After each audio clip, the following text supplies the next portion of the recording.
Welcome to the Total Wireless Store, where total confidence awaits. I am done dealing with data overages. Don't worry, you got this at the Total Wireless Store. Bring your number and get 15 gigs of data for $50 on the nation's best 4G LTE network. And during our 50% more data promotion, you'll actually get 22.5 gigs for the same price. 22.5 for 50? That's a gig deal. Data it is. Discover the Total Wireless Stores and get total confidence. The latest phones, the best network, all at great prices. Ends January 2nd, 2019. Excludes ports from TracFone Wireless Inc. brands. Terms at TotalWireless.com.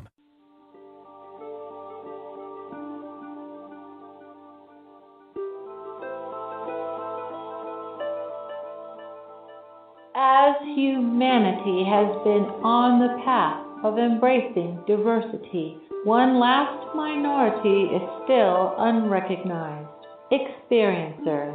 These are the contactees, abductees, eyewitnesses, and researchers of the UFO phenomenon, paradimensional realms, and contact with other intelligences.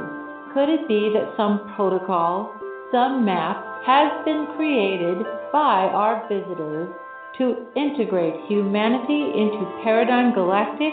Could this be the experiencer path to disclosure? Welcome to Aquarian Radio, Friday night, with Janet Kira-Lessin, Karen Christine Patrick, and the Reverend John Polk, and guests on the experiencer path.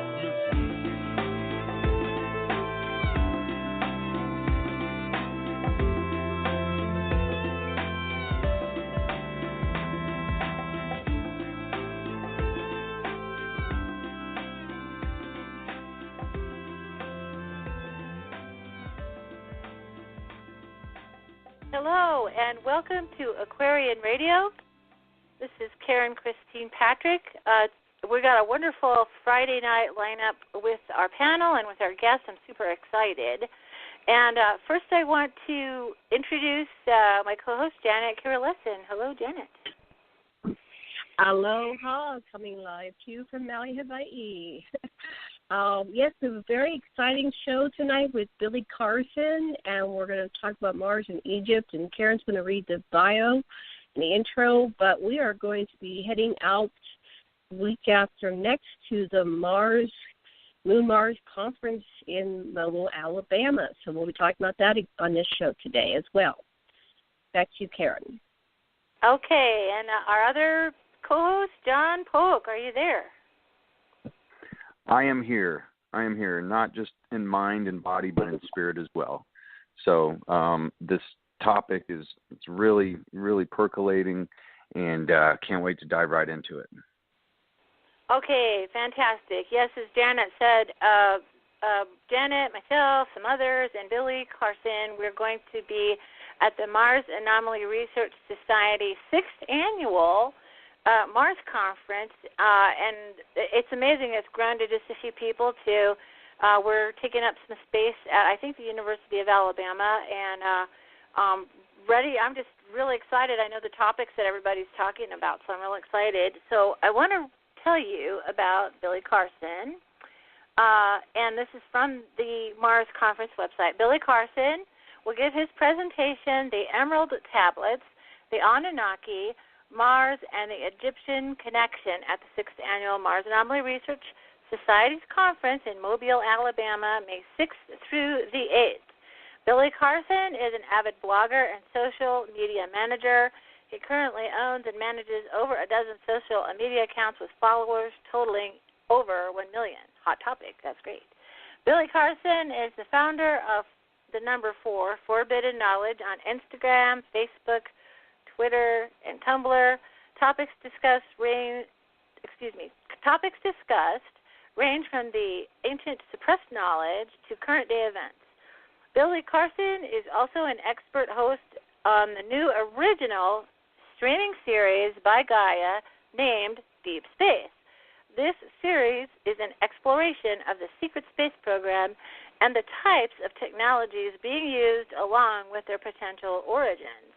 Deep Space airs Mondays on Gaia, and I'm sure he'll tell us a little bit more about that. But besides that, Billy is a co-founder of UFAH, the United Family Anomaly Hunters. Yeah, my Brett Colin Shepard and I are part of that group as well.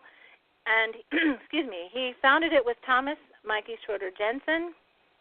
UFAH has now gathered a collection of anomalies on Mars photographs by NASA Satellites and Rovers that contains thousands of pictures found and enhanced by the members. So this is a wonderful turn of events for anomaly hunters. We're not by ourselves in our obsession, but we actually have friends, and it's a lot of fun. It's like baseball trading cards. It's awesome.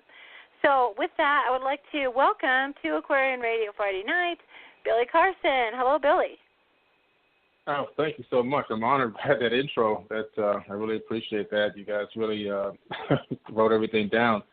It's such an honor to be back on here again, you guys. It's like joining up with family, and we get to talk about some really incredible suppressed topics and spread the word. So I'm happy to be here.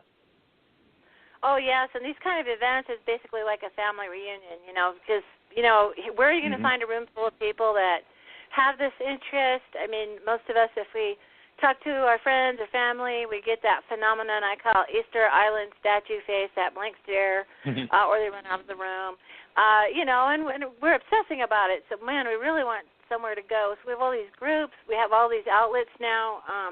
I think what you guys are doing with UFAH was really, really important, and just everything that we can do to get people to look at what is going on with how our reality view, our perception, is being manipulated, and how somehow deep within us we're actually overcoming that.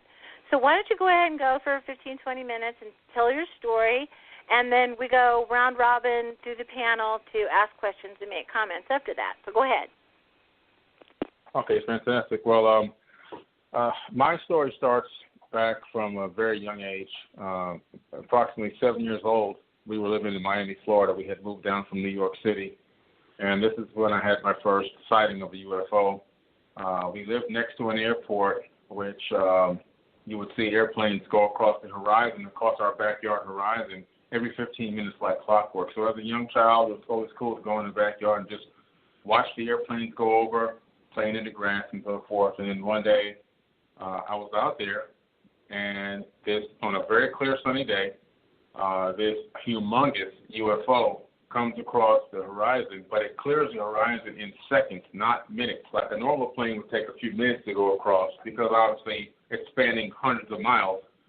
From our perspective, it's moving slow, but from the perspective of the occupants, it's moving obviously 500-600 miles an hour. But this thing came across, and I mean, it just literally zipped across the horizon. And I remember going, "Oh my God, what was that?" I dropped my toys, I dropped everything. I'm looking up. Then it came back and stopped, and then it left out the same way it came in. And the word UFO didn't exist in my vocabulary. The word flying saucer didn't exist in my vocabulary. I don't think I even knew about aliens back then. The term aliens, I don't think even at that age didn't exist. I just knew that what I saw did not appear to be something that I normally would see, and that based on my perception of the world at that time, I didn't think anything could move that fast. It was a glowing orb, approximately, I would say, the size of a football field, and it literally was moving at some ridiculous speed. So the next day, I went straight to the library at school, Rainbow Park Elementary in Opelika. I went straight to this is in 1970, 1975, 1976, something like that. I went straight to the encyclopedia wall and started taking down all the Encyclopedia Britannicas and going through every single one that was talking about technology and engineering, because I was trying to figure out what did I just see. And there was nothing there. I saw the STS Super Transport, the supersonic plane that used to go from New York to England. I saw submarines that could launch not only missiles, but submarines that would launch men, and capsules that would open up. This is back, they had this stuff back in the 60s. They would launch these capsules out of these submarines, and men would come out of these capsules. They open up and they'd be on these hoverboards. I guess they operate off jetpacks. And so I went through everything: swept wing planes, delta wing planes. I went through everything. I could not find anything as to what I saw. So if you want to know, people say, well, when did you start researching?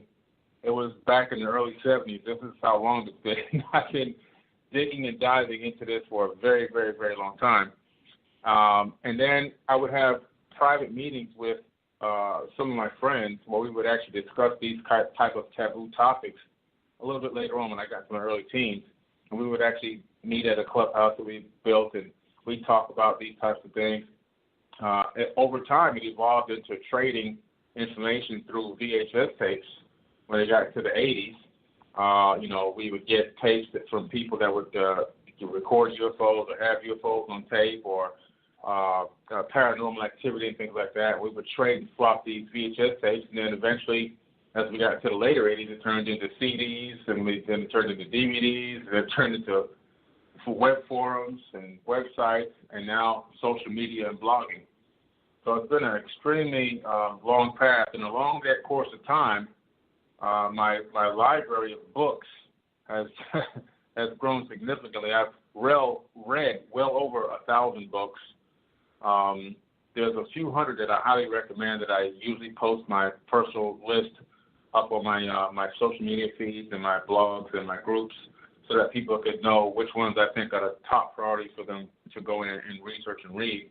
I just recently added 2 new books to that, which was Seventh Planet Mercury Rising and The Anunnaki from the Bureau, both by Gerald Clark. But and I've got to get Christine's book, Christine's book as well, and check that out. I got to order that this week. But so I've really done a lot of not only just research of the activity and through video, but I've actually read ancient texts, studied the Anunnaki significantly, studied the ancient Sumerians, and really have gone through everything from the Bible to the Torah, the Quran, because even though those are basically religious books, there's a lot of good historical information in there, and I think also some misinterpreted information based on the people's perception at that time that now can be brought to the current time frame and analyzed and broken down and compared with real quantum physics. And I can see how the physics can tie in with some of the spiritual and also some of the terminology that was being used back in those times. And then also, obviously, being a member of the United Family of Anomaly Hunters, which is a phenomenal group of individuals, we really have gone through downloaded almost 1 million images and have cataloged over 50,000 anomalies. And these anomalies are not just on Earth, but they're also on the Moon, Mars, Ceres, Pluto, the moons of Jupiter, the moons of Saturn, and beyond. Asteroids and comets that come through our solar system. We've done a humongous service to humanity, in my opinion, by analyzing these official images from NASA, the European Space Agency, also the Indian Space Agency, the Russian Space Agency, and the USGS.gov, and cataloging a lot of out-of-place objects that, quote-unquote, should not be there if these are just cold, dark rocks. So that's been a phenomenal just opportunity for me. And that really, I think, was one of the reasons why I got contacted by Gaia TV. At the time, they were Gaia TV. Now they're just Gaia. But they're a streaming service that basically is it's kind of like Netflix, but for consciousness. They contacted me and said, we'd love to have you on the show. We're doing a show called Deep Space. And it's an exploration of the secret space program, as well as ancient technologies and how they correlate to what we're doing, what we're experiencing today, and also how the elites have been suppressing a lot of these ancient technologies from the general population. So I jumped at the chance to be on that show, and I had a really, really good time in season 1. Season 2's got to be created and started on. I'm going out there in a couple of weeks, but it was a phenomenal series. I'm very pleased with it, and I think we got a lot of information out to people that wasn't on the quote-unquote ancient alien type show, things that I think more into the technology, more into the actual ancient text itself and how it correlates to the future currently right now, and a lot of different real historical facts that people just didn't know with relation to the Germans and the Project Paperclip. They knew the basic story, but I think we went a little bit deeper, even into the serum, the mercury serum that was involved in the Nazi Bell and the Diagloss and things like that. So it was a really great series. I'm excited about that, and now I'm going to be doing my own series on there called The Emerald Tablet. So my own, hopefully a 3-season series Right now, season 1 is completely written, and I'll be filming that. And it's going to be talking about the Emerald Tablets of Thoth, which were written approximately over 36,000 years ago by Thoth himself, and originally were scribed in the ancient land of Chem, which is now Egypt, but then found in the 1700s underneath the Pyramid of the Sun in Teotihuacan, Mexico. So these things have traveled quite a ways before they were rediscovered, and they've been analyzed by many scholars over the years, including Isaac Newton, Roger Bacon, and I can just keep going on and on and on. So it's a valid piece of material, and I've really discovered now how it links into everything from virtually almost every religion in the world, the teachings of Jesus, as well as, of course, the Anunnaki, because Thoth was the son of Enki. So it's just been a phenomenal ride to get to this point. I'm so excited to be able to be a part of this disclosure process. But not just disclosure, but actually being able to help people get a complete understanding of the ancient past and how it ties into the future and all of the anomalies that exist and all the evidence that has been left behind. And it's just been a great path. I even have started tying it into music. As some of you know, I'm also a producer, a songwriter, and I own a record label. And we've taken a lot of this ancient knowledge and put it into modern beats. And now we're teaching the youth through music about this, the Anunnaki and a lot of this stuff. So it's been a long ride, but it's really been a great ride, and I'm happy to be a part of it. Thanks for having me on here to share it with you guys. Oh, and that's amazing. I'm just on the edge of my seat hearing what all is happening. I this is it. This is the time, and that's why we're trying here on. Especially that you said you were an experiencer. I have to tell you, we live by an airport here up in the Mesa, New Mexico, and we had 6 UFOs over our house last night. So that's not typical kind of situation, but we were pretty much freaking out. My inclination is to think it might have been something military that we don't know about. I was like you, that's not anything I've ever seen before, and I've lived by airports most of my life. But we're in New Mexico. It's definitely a whole plate of weird here in New Mexico. Yeah. So I'm going to have you go ahead and talk a little bit about what you're talking about at that conference, and people can go to marsmoonspace.com to find out the links to get a ticket and go. And man, it's going to be so good, and I can't even emphasize how good this conference is going to be, and it's going to be people that are not normally in the mainstream of even the paranormal topics or UFO topic. It's really super deep experiential research that's going on. And then after you finish, we'll go to Janet and John and back to me, and we'll just keep going and have a circle of communion here. So go ahead. Okay. Yeah, definitely. I'm really looking forward to speaking at the 6th Annual Mars Conference. It's going to be, I was at the 5th Annual Mars Conference, primarily as a supporter. I did speak a few lines, but it was primarily Thomas Jensen from Denmark, one of our partners in the United Family of Anomaly Hunters. He actually is the one who founded Mars Moon Space. So I really would like everybody, if you have the urge to find out more, to dig more, to learn more about these topics, please go to marsmoonspace.com and register for the conference. It's coming up very soon, March 6th, 7th, in Mobile, Alabama. If you can make it out there, it's going to be an experience you'll never forget.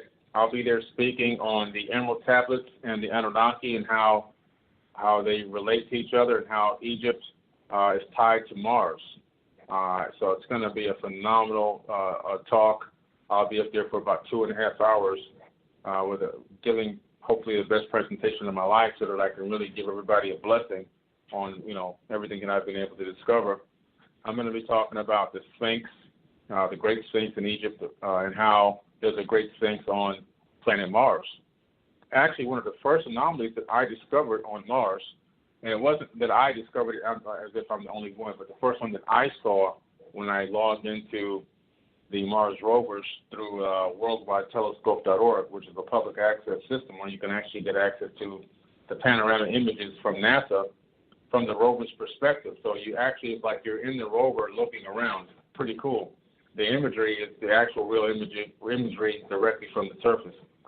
And I went into to the presidential panorama was the first one I went into. And as soon as I went to the presidential panorama, and the reason why, let me go back a little bit. The reason why I went into this Mars research was almost by subconscious guidance. Because right prior to that, just before that happened, I had an experience with 2 gray aliens at my house. And this is when I was working on the project called Fort Terra Nova. This is a very big project. It's a $20 million project where we're building an underground city. And it's about the size of 3 Walmarts. And it's to save the lives of 350 people in case of a local, regional, or global disaster. And at the time, I partnered with Walter McCarthy from Radius Engineering, and we were the only DoD, Department of Defense, approved underground shelter builder in the world. The only ones approved by the DoD. Nobody else had that claim except for us. But this took me into a whole other realm of research into underground geology, learning about underground bases, learning about aliens potentially living underground and watching out for where they live and things like this. And so during this project, when it was first going, we even were on the History Channel talking about this project. They contacted us. They flew in. They went to Texas where we have the factory. They came to my house. They did an interview with me, which is on Amazon.com right now, I believe, or HistoryChannel.com. And right after the History Channel left, I would say 2 days later, I'm sitting in my room and I'm watching my living room and I'm watching the ESPN updates just to get some sports updates. The whole room turns lavender haze, dims a little bit, and I'm thinking my kids are trying to play a game with me or something, so I'm looking around, but I don't see any of the kids. And when I turned my head back, there were 2 gray aliens within inches of my face. I mean within inches.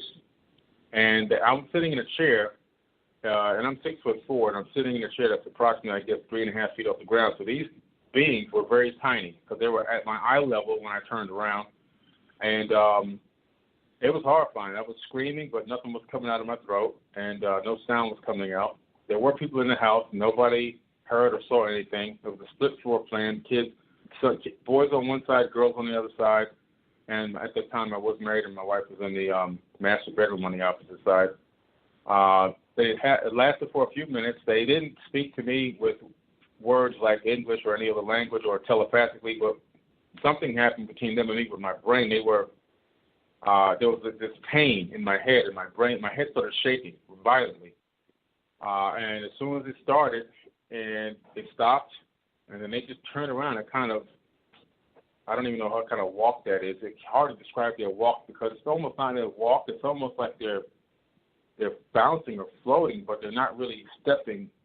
It's just the strangest way that they walk away. And then that was it. It was over. And I was like, I was so horrified.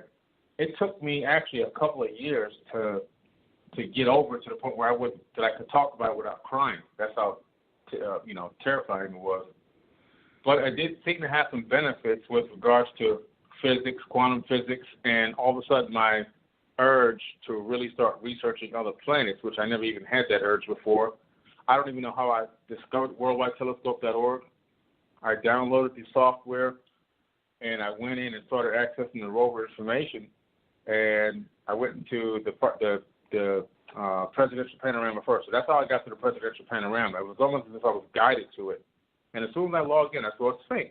And I said, oh, my God, there's a Sphinx right there. I zoom in, and it's short enough. It's a Sphinx, the full structure of a Sphinx. I cut it out. I saved the photo, and I cut it out, and I went to the Giza Egypt website, looked for Sphinxes, different angles, different shapes. Sure enough, it was a Sphinx. Then also in the background of this Sphinx, there's a humongous twin tower, 2 humongous pyramids. It's like a twin pyramid system in the background. They're kind of weathered, but they're really there. They're on the side of one of the pyramids. It's actually like what looks to be a base, and there's some technology laying around on the ground, which was my first ever enhancement that I've ever done for an anomaly image was the presidential panorama, which I submitted to exclusive Mars images run by Rami Bar-Ilan. So needless to say, I was completely addicted from that point from making that discovery within just a couple of clicks. And I've gone in and I've discovered now thousands of anomalies on Mars. and a lot of them, believe it or not, correlate to anomalies on Earth. So I'll be talking about these types of things, and even, sticking with the Giza Plateau in Egypt. If you go to, well, first of all, let's talk about this. Giza, and it means Mars. Okay, so actually Giza translates into Mars. So why does Giza mean Mars? So that tells you right there. It gives you a clue or a hint. These people knew about Mars all the way back then. But there's a map, a famous map called the Perry-Reese map, and a lot of people have heard about this map. It's actually been copied many, many, many, many times before they actually discovered the one that was still extremely old. But this map, it gave the outline of Antarctica before Antarctica was covered by ice sheets. And it was only until currently or recently that we discovered that map is so accurate, because that's exactly the lay of the land underneath the ice. When we got ground penetrating radar and so forth, we discovered that map is accurate. But one of the most amazing things about this map, if you ever have a chance to look it up, it is a map of the entire globe, but it's taken from a perspective, so it kind of looks a little warped. But the perspective that it's taken from is the perspective if you were in space directly above Giza. So that's what makes this map so special. The fact that you would have to have been obviously in space or low Earth orbit, above the Giza Plateau, to be able to actually create this map of the globe. So that's really phenomenal. Now, when you look at a lot of these megalithic structures, like the Great Pyramid of Giza and Teotihuacan, Mexico, and all these megalithic sites around the globe, they fluctuate right around that 33rd degree parallel radius of the Earth. Now, when you go to Mars, Mars is now tilted about 45 degrees. There's evidence that it had a pole shift there of the actual crust of the planet. When you shift it back into its original equator line, you discover that the Cydonia region on Mars, which has 3 pyramids that align with Orion, just like the 3 pyramids on Giza align with Orion, you discover that they all are on the same parallel as well. There's also an amazing correlation on Mars between Cydonia on Mars and Avebury, UK on Earth. If you go to Google and type in Avebury, UK ordnance map, you'll get an ordnance map from the engineers of the area of Avebury, UK, and then go to NASA.gov and get the Cydonia imagery from the 1970s, I believe it was, and then line them up, overlay them, and you'll find out that all of the anomalies that you see in Cydonia perfectly align with the anomalies of the structures, in Avebury, UK. Stonehenge and this gigantic mound that's out there in the middle of the field, and a few other structures that are out there in Avebury, they align up to the millimeter with the structures on Mars. So again, this is a direct correlation that just cannot be denied. And, so these are the types of things that we'll be discussing in detail at the Mars conference. This is why you definitely want to be able to go, because we're going to talk about things that some people have never heard before, and we're going to show pictures of things that you probably have never seen before. Because, we're really trying to make a statement here. A lot of people have done these conferences, but they all talk about the same exact things. Not to take anything away from them, but I think we're really going to be pushing the edge here and really going above and beyond to bring the best research and information that we possibly can to the general population. There's just so much. If you look at Giza, this is another thing I'm going to spend a lot of time with at the actual conference. If you go to Giza, and I have a video on this that I did with Thomas, it's called Thoth's Time Temple. And you actually create these circles radiating out from the center of Giza based on the temple locations that are actually out there in the desert, right within that temple complex area. You actually get these landmarks that radiate out from the center of Giza. And each one of these landmarks, turns out, is a planet that correlates to a planet in our solar system. Now, when you take this and you draw it out, you map it out, which I show in the video, but I'm going to show the full presentation at the actual conference. You discover that not only is it a representation of the solar system, it's a representation of all the planets in our solar system, their appropriate sizes, their appropriate AU or astronomical units from the sun. It literally is, and when you take this map and completely draw it out, and then you take it and overlay over a NASA map, which just came out in the 1980s of our solar system, it matches identically. So I'm going to be showing this as well, that the Giza Plateau is actually a star map of our solar system.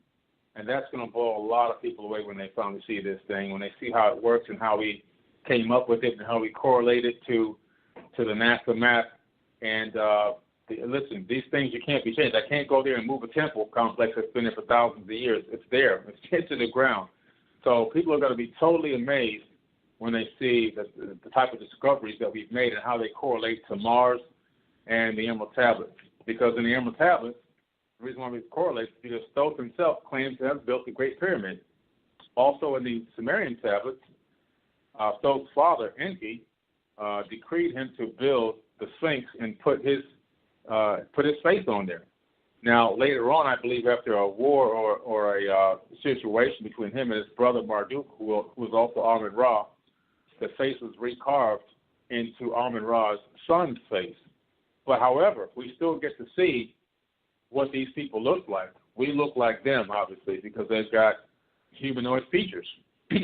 A lot of the scholars are going around saying that the face was a giant lion and it was recarved into a human face. I don't think so. I think it was Thoth's face first, and then later on recarved to his nephew's face, is what I believe it was.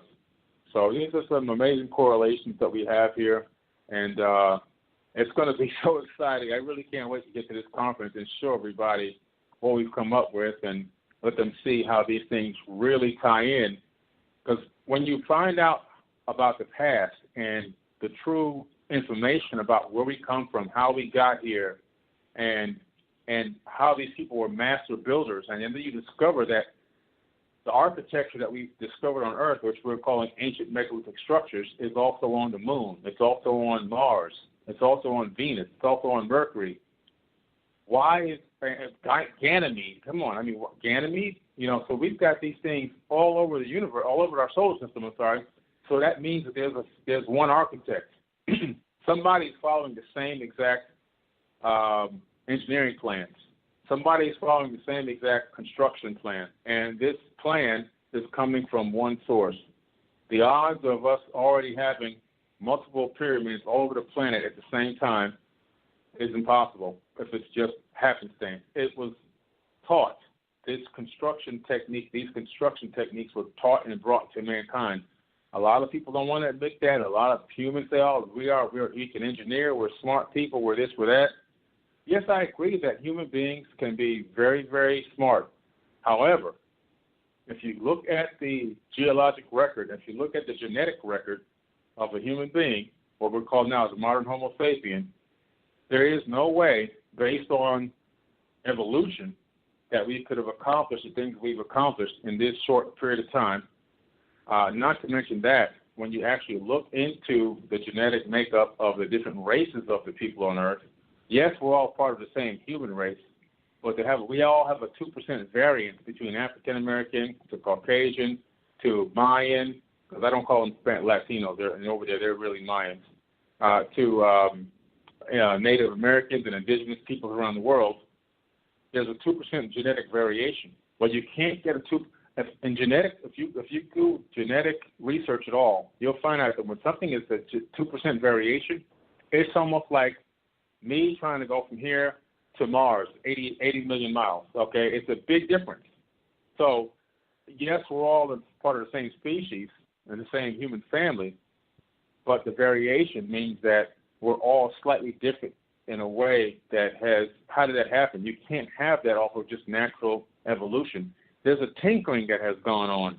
There's a modification that has been done and tweaked, and different people around the Earth have been tweaked in different ways for whatever reason, whatever this experiment is all about, to get up to come up with these races.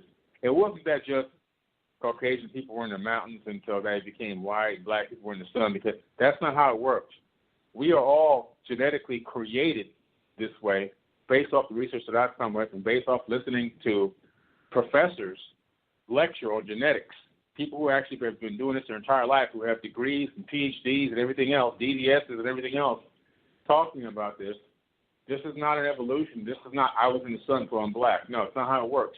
So there's the proof of the genetic tinkering is just you don't have to go into ancient days and old bones and old tombs. It's in our DNA that we have right now, living people walking around on this planet. The evidence of the genetic tinkering is right here. Also, the fact that we can't live past 120 years in most cases is more evidence of the truth of what the Bible talks about, where at the Tower of Babel incident, the Anunnaki actually came back, and when he saw people, Enki and Lil, saw people actually working together as one, and for one cause, building a giant structure, which I believe was mimicking a spaceport. They took it down and broke everybody apart and changed the languages. So that tells you right there, in my personal opinion, that it's not a real God, because a God would want his people to work together, or her people to work together, and would rejoice in the unity of people, versus people working together, and now you completely knock down everything they worked together for, split them up, and change your languages so they couldn't even communicate. Now they've got to be prejudiced against each other. That's not a godlike action. So these are the types of things that we're going to go into and combine it with how the history talks about us being created, looking into the modern time. Why are we all this way? Why are we the way we are? Why are we so separated? Why are we so against each other? Why is there racism? All these things really go back from the past. And now looking into the future with modern science technology, you could find out why these things exist and how, once you know that kind of information, this is the most important part of the conference to me. Once you know about where we came from, who we are, who built these structures, how does it relate to everything going on this planet and other planets, I think now that begins to break down barriers of racism and hate and all these different types of distrust and everything else. I think it really, the knowledge of this information brings people to a higher level of consciousness where we can actually become that former Tower of Babel civilization where we were working together, talking together, speaking together, loving each other for one general purpose and one cause, which I feel is to reclaim our birthright in the stars. That's what I personally feel. So I'm excited about it, and the proof of what I'm talking about is already, I've experienced it already in dealing with people in the United Family of Anomaly Hunters, dealing with people at Gaia. I haven't experienced any racism in dealing with anybody in any of these groups. And I deal with thousands of people a day. These people are loving.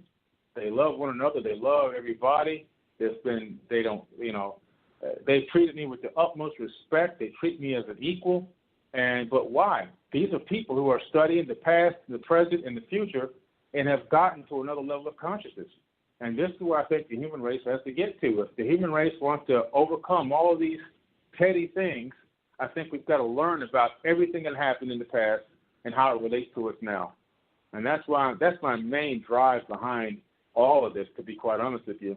It's like a mission. It's like a mission to bring humanity back to the light, to the understanding that, even though we're different, we're still all one. Especially, even if you just realize that all we are is light beings inhabiting avatars. But that's a whole nother conference. But so yeah, that's basically what I wanted to tell you guys tonight. And I'll give it back over to Karen, and unless you have any other questions for me.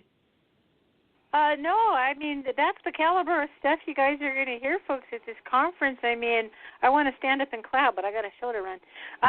Johnny, go ahead and jump in. Comments, questions. It's awesome.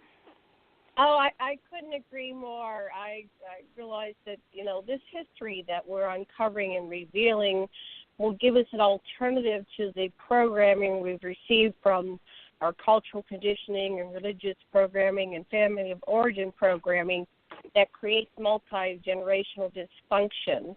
It originally came from the battle, the sibling rivalry. And, the kids are always competitive and they want attention of daddy and mommy. So the kids, Enki and Nima, kind of acted out and did things. And they've learned and they've grown, and there was 450,000 years of history going on there. But as part of this control mechanism of humanity, they introduced religions and patriotism and, division, divide and conquer. Every generation, all the way up to the modern age, they kept introducing new religions. The New Age movement is just another way of separating us. And so we're smarter than that. We're looking past that. I know it's a slow, long process, but underneath it all, we are all one united species. We can interbreed. That shows we're the same species. And we're discovering that we are also able to interbreed with species that have come from space. So as we reach out into the cosmos, we really need to look at our prejudices when we are one species with people not only on the Earth, but in the inner Earth and, outside of the Earth, beyond the Earth, in space and all over the cosmos. So we're going to be looking at that. That's one of the things that we're presenting. But I love diversity. I'm over here in the Hawaiian Islands, and on my property I've had every race, color, creed, religion. And, I've done this little experiment in consciousness in my community here. And, there's a point when you just got to get over it because there's so much more room for love and peace and understanding and having compassion and empathy for our human plight. So we have this one great disparity, which is the super wealthy and the poor and the disappearing middle class. I'm hoping that our research will reunite us with our history and how that came to be and reach the heart of the Anunnaki and other species, other beings that are, putting forth this paradigm which subjugates 99% of humanity into a slave mentality and consciousness, a lack of consciousness. So we're working on it. I think it is part of this conference. And I really applaud Billy and Karen and John and the research that all of us are doing and all these shows we're doing. And, you're going to Gaia. That's a wonderful venue for things, for information to come forth to the world and these conferences. And this is what I'm going to do until it's accomplished, mission accomplished, which is waking up everybody and allowing us to know, not just believe or think about it, but actually know our loving oneness. So I have a question for you, Billy. There was a million questions, but you had such a nice talk. I didn't want to interrupt you unless you were taking better notes. But I'm curious if did I get to introduce you to Michael Lee Hill? He's somebody we need to bring into an Anunnaki conference. But Michael Lee Hill, when he did his ancestry, discovered that he had a large amount of Native American blood in his DNA. So he's there, wow, I'm an Indian. And, yeah, so I recommend people do their ancestry. I'm not selling anything for Ancestry.com, but it's very interesting when you get your DNA analyzed. They've got a series of commercials where people cry because they think they're one thing, and when they get their DNA, they're other things, and then they realize the love and compassion there, right in their own bodies, right in their own DNA. It's like, yes, I am a diverse being with many people who made love and came into my composition. So Lee Hill actually met Enki and Marduk. I wondered if you have encountered any Anunnaki, and I just got a report last night. I'm going to meet with a whistleblower who can't talk, and we're going to meet after the show, who says that there's an Anunnaki here in Maui. How do you run across any walking, talking, living, breathing Anunnaki in the 3D reality? Yeah, it's very interesting that you brought that up. I was in Plantation, Florida. This is in 2014. and I was going to a meeting across town, and I actually decided I needed to stop and get something to eat because I was hungry. It was getting close to 5 o'clock, and I was starving, hadn't anything all that. So I'm going to run in here to Chili's, which I'm not a big fan of Chili's, but they have a good salad. It's pretty filling. So I ran in there to get a salad from Chili's, and while I'm standing at one of those high tops in the bar area, this guy walks up. He's about close to 7 feet tall, and he walks right up to me, and he goes, "Tell me everything you know about the Anunnaki." And I said, "What?" This is before I was famous. So I was like, wait a minute. Nobody knows who I am. I mean, I had the forbidden knowledge and stuff like that, but my face was never on there. I only used the Eye of Horus as my logo, and nobody ever knew who I really was until just about a year ago, really. So I'm like blown away, and initially I got very nervous because I was like, "What? I don't know what this, who this guy is, what his agenda is, or what is this a joke or what?" But I just answered him. I said, "Well, the Anunnaki are just beings that came here at the distant past to mine this planet for resources, and in the course of that, they ended up genetically modifying the existing hominid on this planet." And he said, "Would you like to come sit down and have dinner with me and my wife?" So I was like, at this point I was really curious, and I was like, okay. So I went over and sat down. He had a very small Hispanic lady there who spoke no English at all. And he said, "Don't worry, we can talk openly because she doesn't speak any English anyway." And he was just asking me, about my background, what I do, and everything else. And I was telling him, I said, "Well, tell me a little bit about yourself." And he was like, "Well, not only do I know about the Anunnaki, but my race comes from the Orion, and we genetically modified them." Now, whether this guy is making all this stuff up, I have no idea. I'm just telling you what was told to me. I was kind of taken aback by it, and then he gave me this his phone number and email, and he sent me this manuscript that he had written or somebody had written, and it was the most bizarre information I had ever come across in my life. I mean, still don't really know exactly what it is. It's so bizarre. So that's one time that I came across a very interesting situation. I've never seen him again, and I never got another email from him again either. The other time was more recent, and this person requests to not be identified, even though I do know the person's full name and everything else. You'll never see a picture of this person on any Facebook, internet, social media. This person is a multi-billionaire, one of the richest people on the earth right now. And he owns a multi-billion-dollar corporation. He actually owns a couple of them. One he just sold recently, and one is very popular right now. But the idea from some information that this gentleman gives me, the same thing happened to be again a manuscript with information about crystal technology and wormhole technology, and using it's just a complicated script. It's talking about using this crystal to operate through another person's body and eyes, almost as if they're an avatar remotely from a different planet. Though you can see, hear, smell everything that they experience. It's almost like the ultimate virtual reality type of a scenario, and some other really out there stuff in this private manuscript that can't be reproduced, copied, or sold. And he entrusted me with it, which I have a copy of it here. I may bring it with me to the conference, but it's just like, wow. I mean, so this guy lives in a very small house in the mountains, and he meditates for about 4 to 5 hours a day.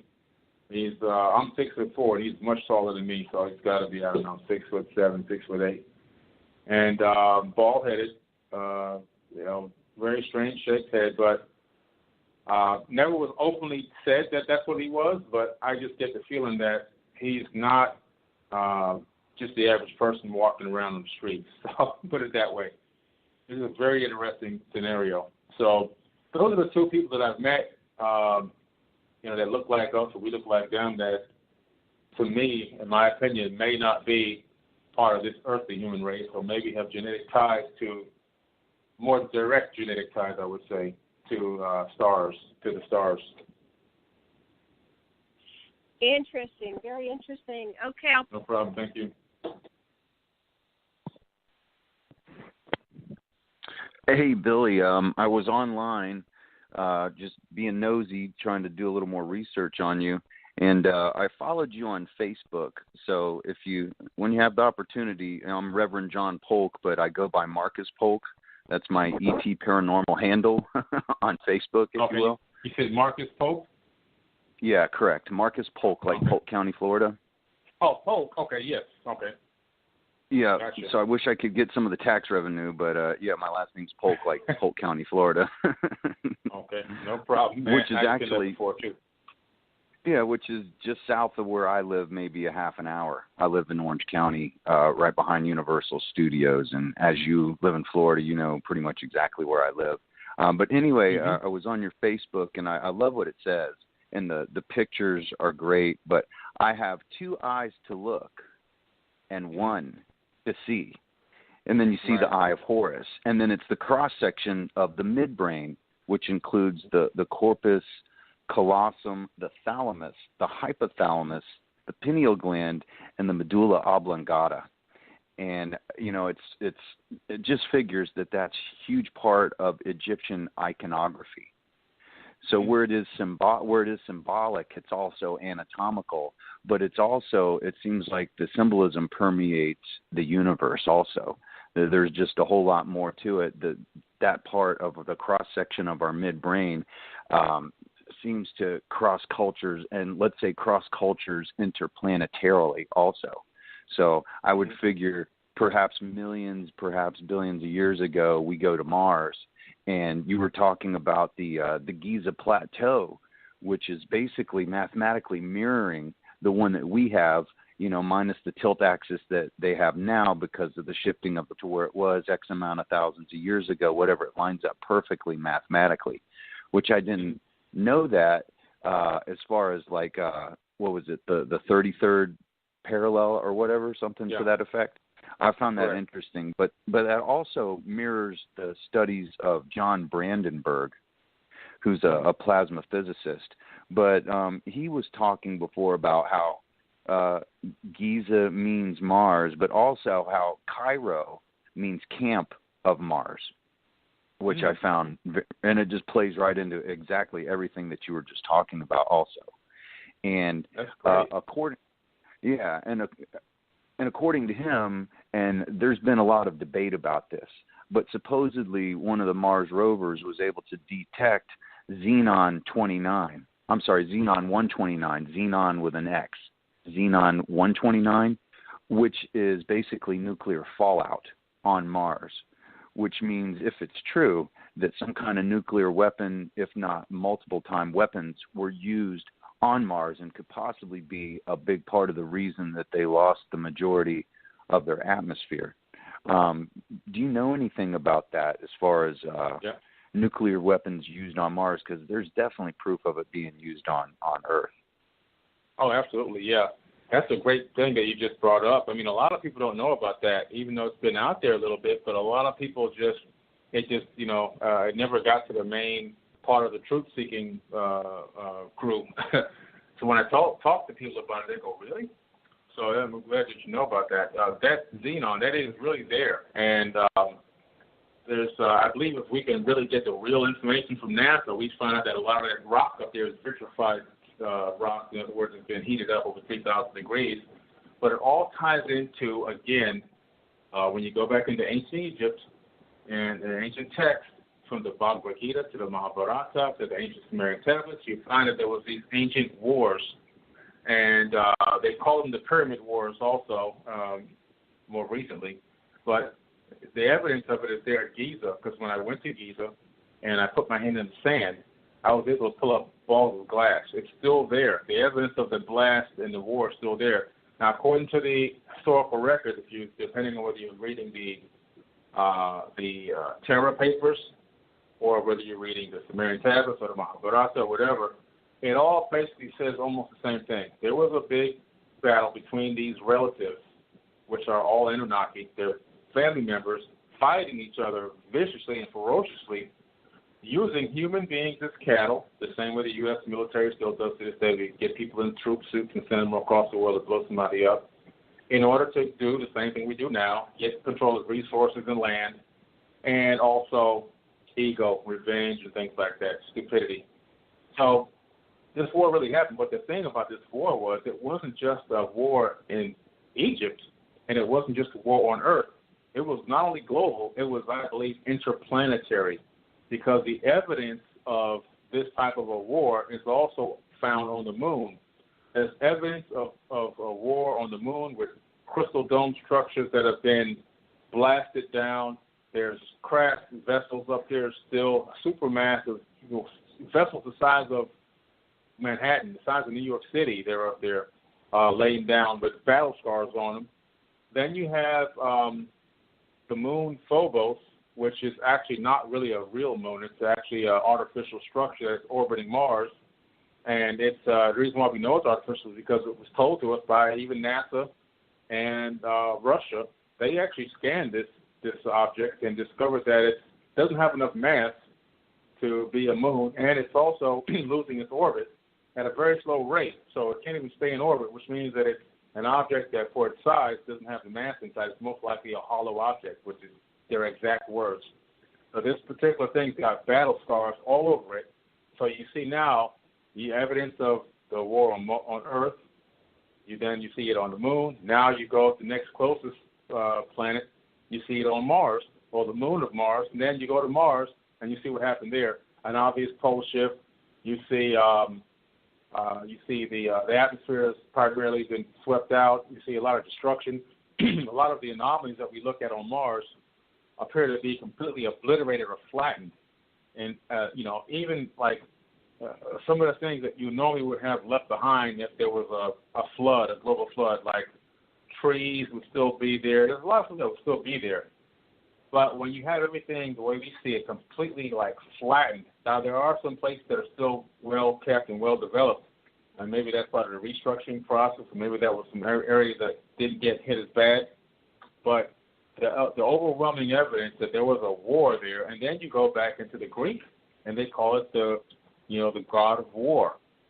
And then even as recent, believe it or not, as the 1930s, I believe, and I could be wrong about that year, but very recently, astronomers witnessed a gigantic explosion on Mars. So what's going on up there? When we find these structures on Mars, some of them are completely obliterated, but some of them appear to be intact. So did some of the people survive this and are still there? Whistleblowers have come forward saying that there's people there that look like the ancient Egyptians. It's just very interesting, but this war is definitely, the evidence of it is definitely spread across this entire solar system.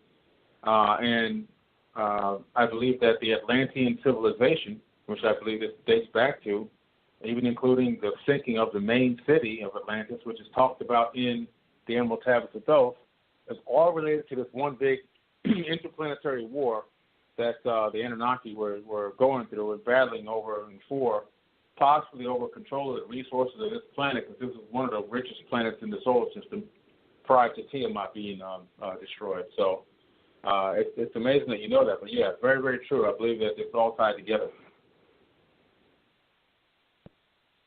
It makes sense. It makes sense. So if we were able to go back billions and billions of years, perhaps we could find similar evidence on all celestial bodies in our solar system, the Pleiades, Orion, Sirius, etc., which are conceivably all conquered by the Anunnaki going back billions and billions of years. And their 3,600 elliptical orbit into and out of our solar system, to them, supposedly and theoretically, is the equivalent of 1 year, where would be the equivalent of 3,600 years to us in that space-time quantum continuum, which I find interesting.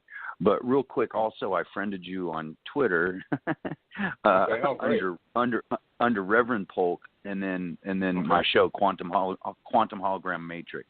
So whenever you have a chance, you can follow me back, because now you got me frothing. Yeah, you got me frothing at the mouth. So I'm really excited about all this information.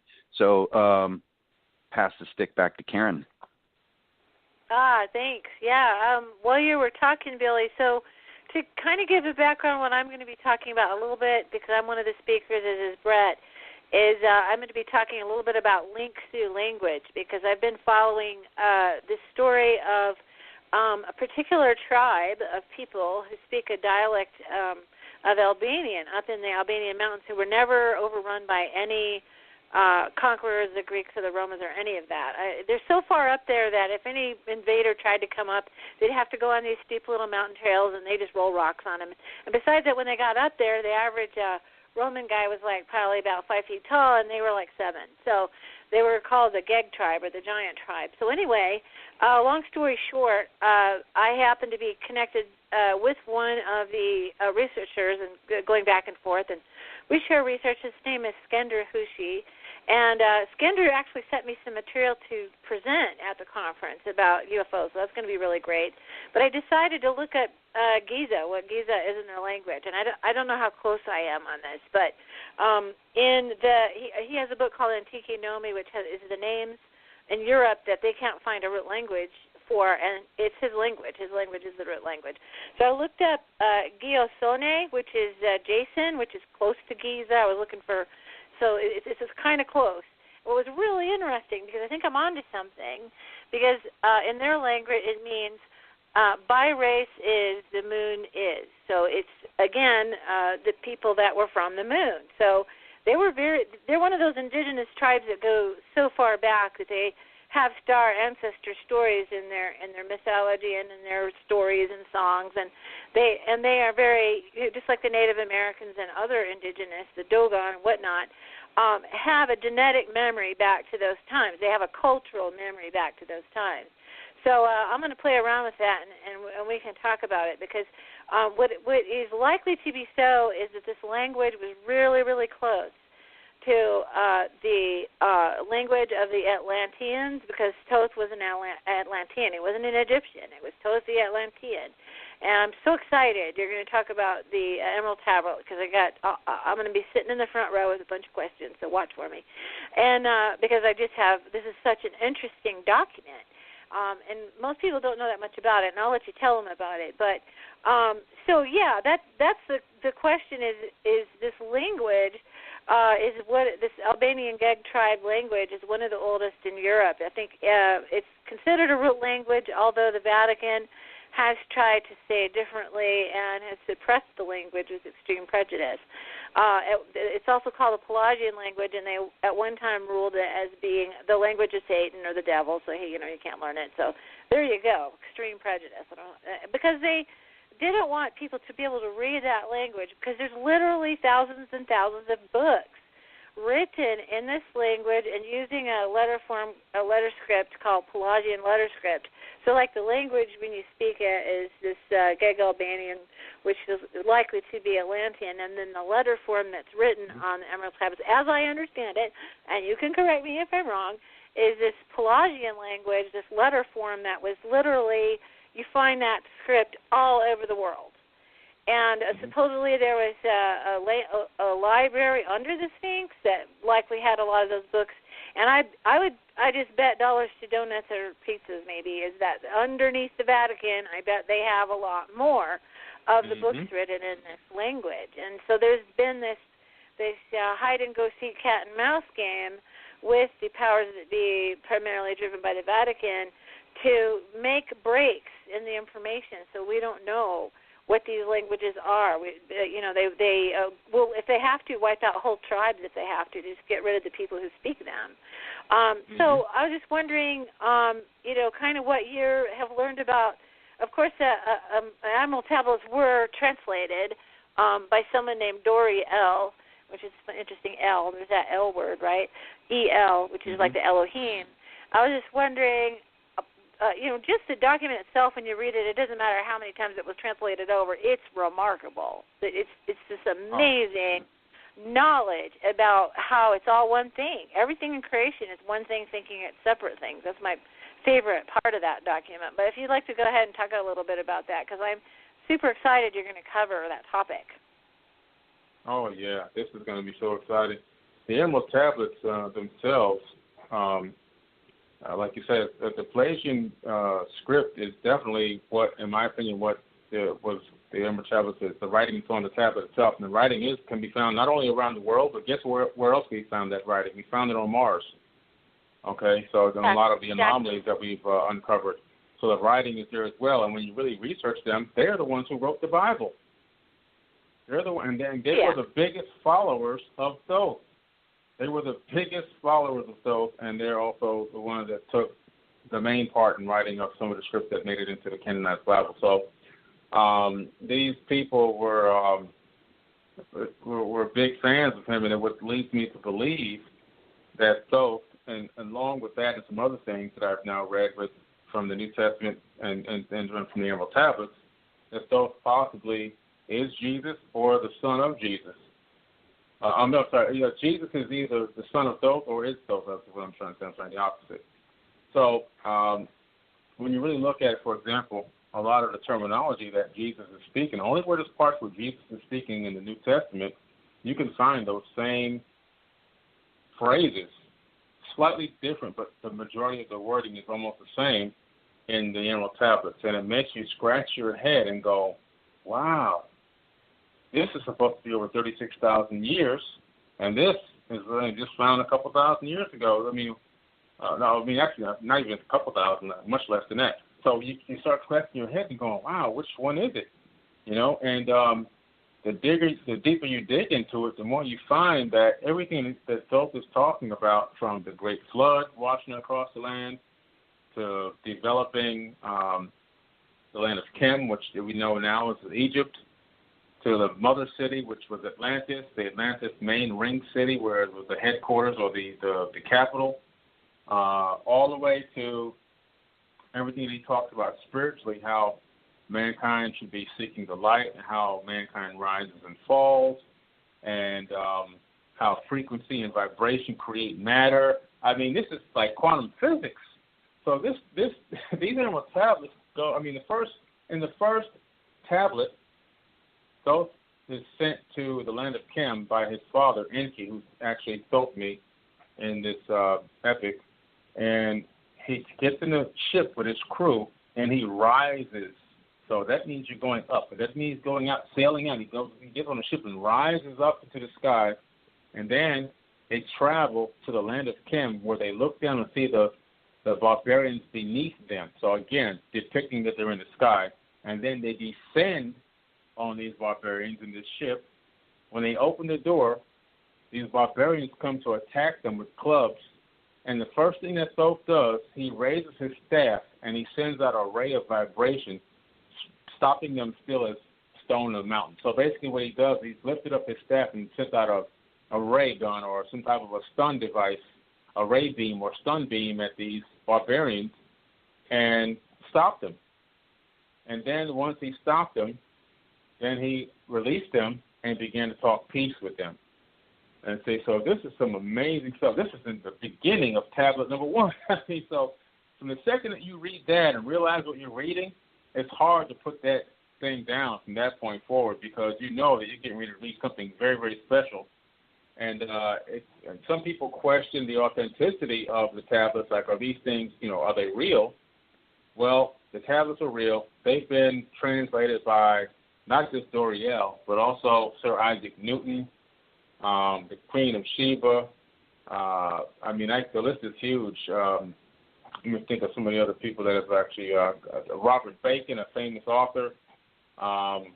Just many, many people have deciphered these tablets. So it's not like they were just found by this one guy, Doriel, and he came over this one translation.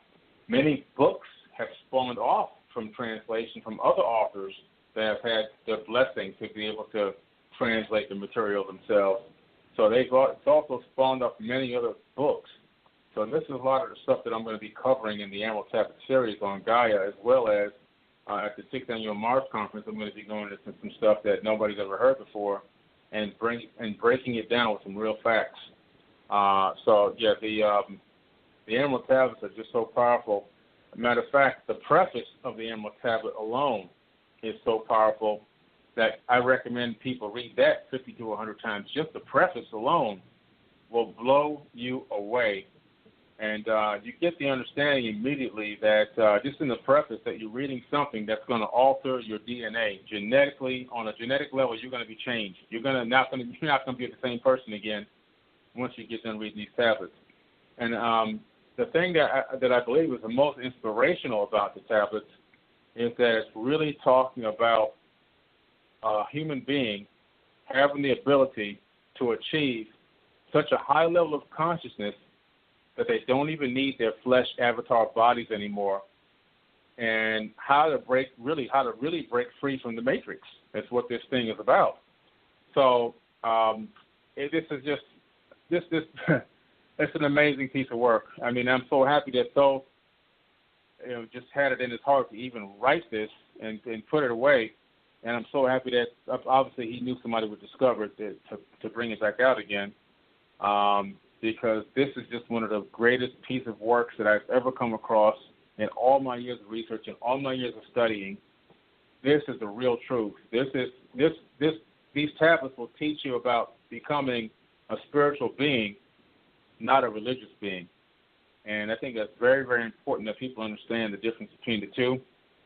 And also, it really breaks down a lot of technology that shouldn't be in tech this old.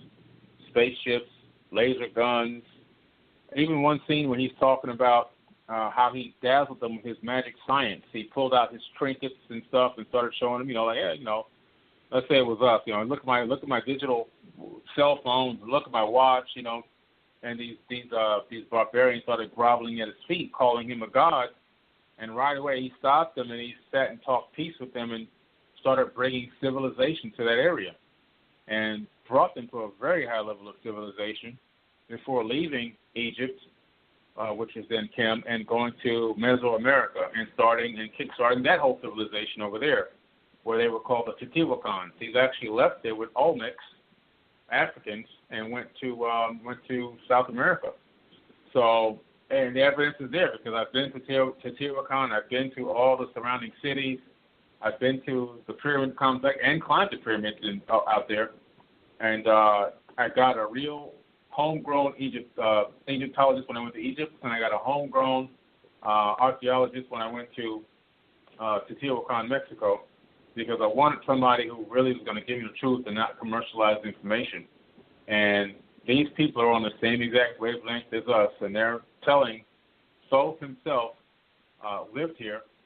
His name was Quetzalcoatl in South America. And they took us into this structure that used to be his house, where he was the king, quote unquote, of that region for a while, and this is where he lived. And I was actually in his house. Then I went to his pyramid, the pyramid of Quetzalcoatl, climbed that and went inside of that, where again he lived there as well. So just an amazing thing to be able to see something this old, and then it really exists because you can go in modern times to these locations, and you can actually interact with the proof that it's real. I'm kind of laughing to myself because it sounds like Thoth was the ultimate gadget geek. He was like, "Yeah, see my iPhone, see my computers." Yeah, that's some of the stuff that actually, they've actually seen that, like stuff that looks like a watch, stuff that looks like might be a computer. I mean, why wouldn't they? They were of an advanced civilization, and we have this thing where they're constantly making anybody who's alien or whatever be very mean and terrible, and they're going to destroy us all. And part of the fun of learning about these topics is that he seemed very compassionate toward us, that we were in the situation that we were and we didn't know anything, and our religious leaders were keeping us in superstition and under their thumb, and it just, the more I kind of get the feeling of who that being was, it's such a good, positive feeling. He really thought that we had the capacity to grow to higher consciousness. So that's fun. I'm really looking forward to that. I'm going to pass the stick to Janet. Go ahead, Janet. Hi, I was on mute. So much to comment on. Nikishina Thoth was an amazing genius who was the son of a genius. Enki was the only one that could really get his head around how to save Nibiru from, complete annihilation from the elements. And so they were quite a team, but one person that gets overlooked more often than not was the sister of Enki, Nima. And without Nima, we wouldn't be here, because she figured out she was a geneticist, and she would establish the destinies of plants.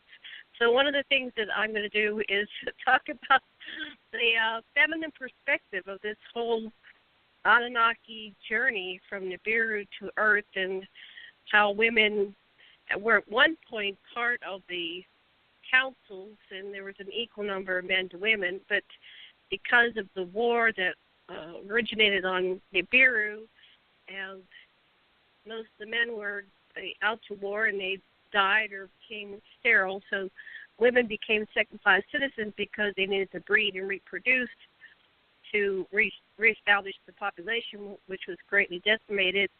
And so the men had to take more than one wife, and that's how it translated down to the modern age, and women are still considered second-class citizens. So Karen and I are the only two women presenting at this conference, and Karen and I are working with getting more women out presenting at conferences, because so often it's very male-heavy, just like Trump's cabinet. Very male-heavy. So, and I'm not angry at it. I just noticed. I have a Libra rising. I like balance, and I think for the planet of balance, we have to balance the masculine and the feminine. But Mikishita Toth, he was the one that took the DNA. He did the the medical manipulation of the DNA, so that the next generation of hybrids could reproduce, so we wouldn't be continually having to clone them and have the Anunnaki women bear these hybrid children. So the hybrids thus became able to reproduce. So he's a very smart fellow. I read somewhere that he had written over 1 million books. Now this, so one mystery, and I wondered, Billy, what you want to say, but let me give you a little bit of background. He was known as thrice-born Hermes. Hermes, I always mispronounce it, Trismegistus. Trismegistus. Yeah. Hermes Trismegistus. Yeah. So this book that I found, you know what's interesting? I had that Emerald Tablets one by Dorial. Somebody took it from my library. Goodness. It must have been really good, because I had it in a secret place, and I went back for it, and I never let it out. I've had some workers and stuff in here, but someone took that book, so now I have to repurchase it. But I have a backup called The Emerald Tablet, Alchemy for Personal Transformation by Dennis William Hoke, I guess it's H-A-U-C-K, Hoke, something like that. And this book describes that there was a young man who found a statue. And where was the statue? I read this a while back. It had some things underlined. Anyway, he decided to dig underneath the statue because he kept being drawn to this statue. In 16 CE, in Tyana, Cappadocia, part of what is now Turkey, a young man named Linus. So he dug down under it. He eventually lowered himself down underneath. There was a huge cavern under the statue, and he would fall asleep at the foot of the statue and have dreams. And Hermes was communicating with him and directing him how to get down there. And so Linus would try to go down there, and there was a huge wind, and it would blow out his torch. And so Hermes said, "Put your light into a glass vessel." He had never seen a lantern, but once he knew that idea would work. So once he got down there, he found on a huge throne, like a preserved body of Hermes. Not living, dead, but it was preserved. And in his hands was the Emerald Tablet. So that was an interesting story. I invite you to, if you're, I know you're into the subject, get this book. I got to read that. Yes, please. Yeah. Please. It was like, I have to wow. get that. Yeah, it's amazing that you were just talking about that because in the Emerald Tablet, there's this one in the, I think it's in the first tablet where he's talking about 100 times 10, I have descended the dark way that led into the light. And as many times as have I ascended from the darkness into light, my strength and power renewed. And what he's talking about is going into these chambers underneath the Great Pyramid called the Halls of Amenti, which is actually a real geographical location. If you go to Google and type it in, Google Earth, you'll find that you're in Giza at the Halls of Amenti. It's actually made it to Google Maps. So, wow, really? Geologically it's there. So, if you analyze that for a minute, what he's saying here is 100 times 10.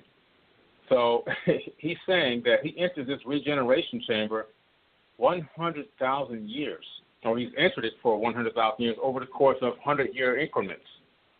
So he's regenerated himself 10 times for 100,000 total years. This is amazing stuff to renew his avatar body. But he also claims to have the capability of leaving one body and transferring his consciousness into another. So he's got the capability of true, immortality, if you will, and call it that, because not only can he regenerate the existing avatar that he's in, but when he gets tired of it, he can transfer his consciousness into a new avatar.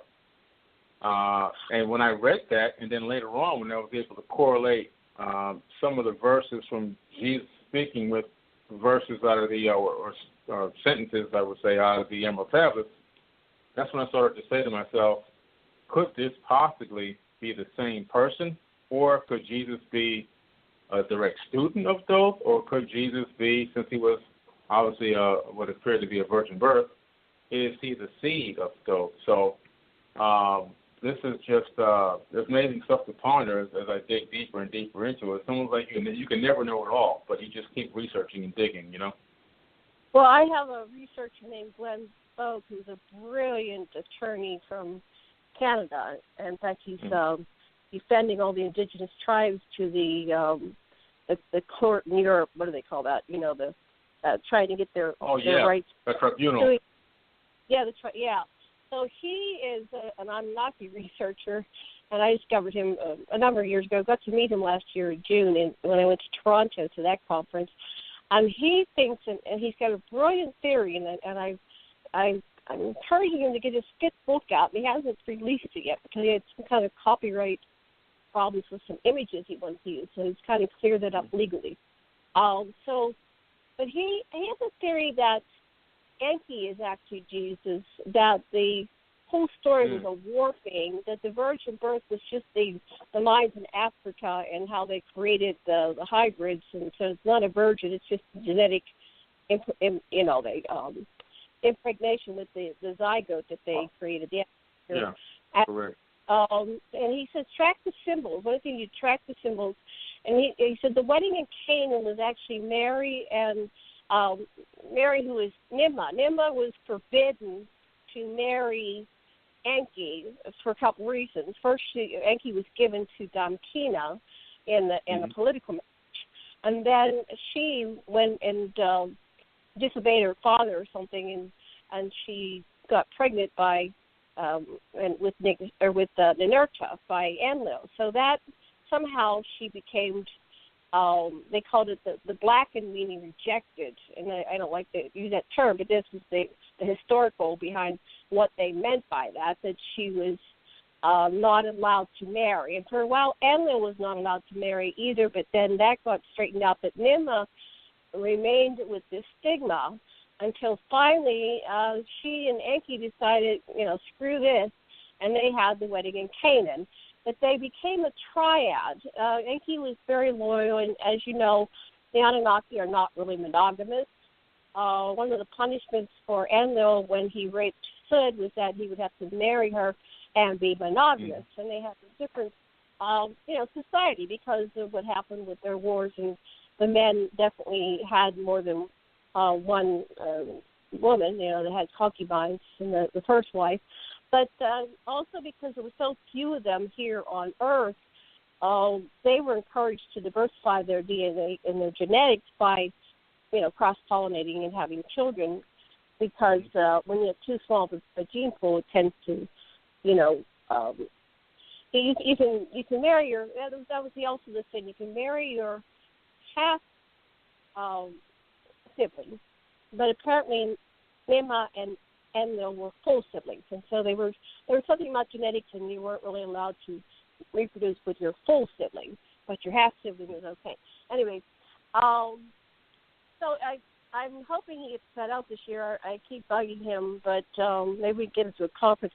I'd like to put all the theories, but because for a long time I thought that Toth Nagashita was also Jesus, and then I thought maybe it was Dumuzi, because Dumuzi was dead and they were going to rise him again. There was that story. But when I examine it, the most logical one is that Enki is Jesus and Aaron. And the father of Enki is Anu, and Anu is ultimate man, and so Enki's known as the son of man, and Anu is man. So when we call them Anunnaki, which means Anu, those from Anu's tribe who came down to Ki, Earth, right? There's all these different people. This is the absolute meaning, but it's very simple. Anu, that's his dad, and Ki. So they had a different name on Nibiru, and their name apparently was man or something, or some, we're the Hugh man, so they were man. We're the branch of the human. Anyway, Dr. West and I have a lot of theories the same, and some things that we differ. He's not inclined to go with Glenn's theory. I'm not sure exactly why. He kind of believes it and kind of doesn't. But the jury's still out. But here's the other piece. Mary was Nimma, and she was the one that came to Fatima. So if you track back the images of the Divine Mother, it's all through history, and that's also an explanation for that was Nimma in all those incarnations with the mother and child, because Nimma was the one that was the creator of the hybrids, and one of the things she did was take the babies and breastfeed them. There's something about the additional mitochondrial DNA that went into the child through the process of being breastfed. So it was always an honor if Mother Nimma would take a babe to her breast and feed them.